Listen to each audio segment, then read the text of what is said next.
Ajit, you're an expert on user-generated content. How can businesses profit from this expertise from you? Okay, thank you, Sanjay. I think there are some businesses which are going to profit more, clearly, especially the media businesses.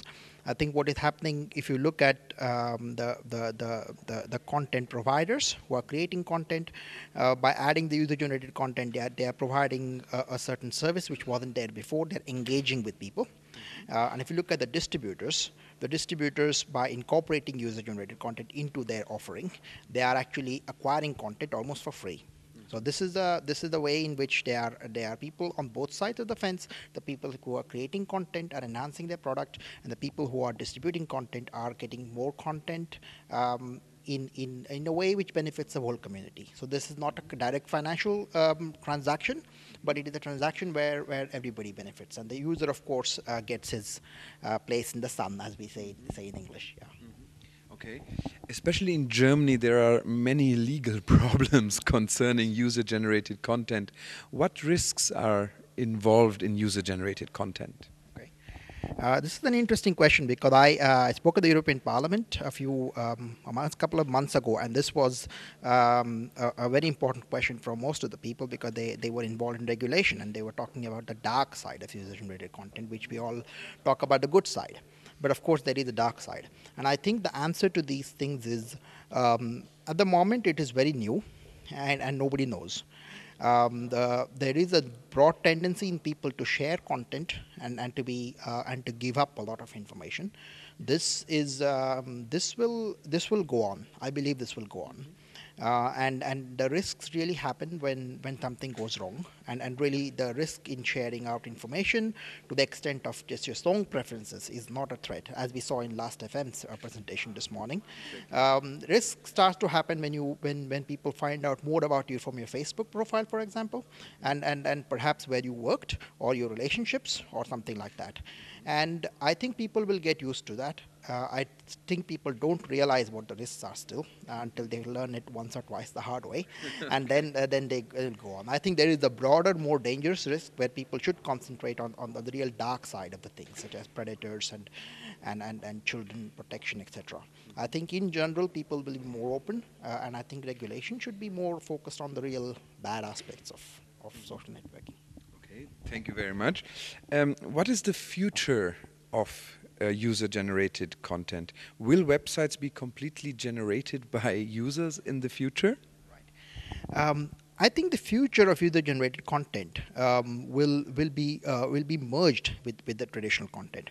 What is happening today is that the role of the editor is, which was really the main function of the big media, was they were selecting content and they were presenting it in a format which we wanted. Now this is perhaps taken a little bit over by the community. When you see something like digg.com, yeah, and clearly the community is rating something, and that is becoming higher. Now, this will happen to a certain time, and then of course people will perhaps even want to go back to some of the more traditional forms of editorial content.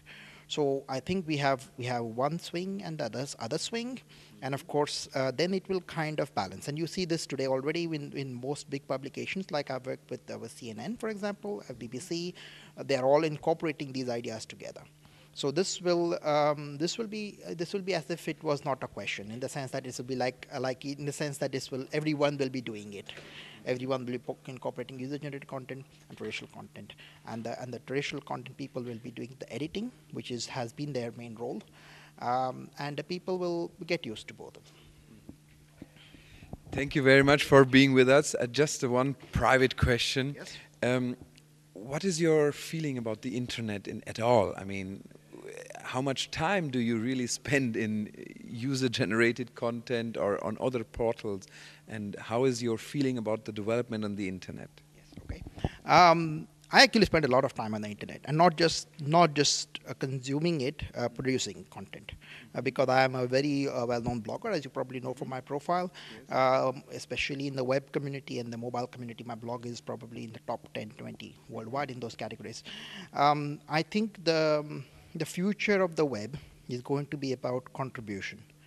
And again, I think the Web 1.0 was all about pushing content down our throat, so to speak. So people were trying to tell us, watch this movie, listen to this song, etc. The same big media players.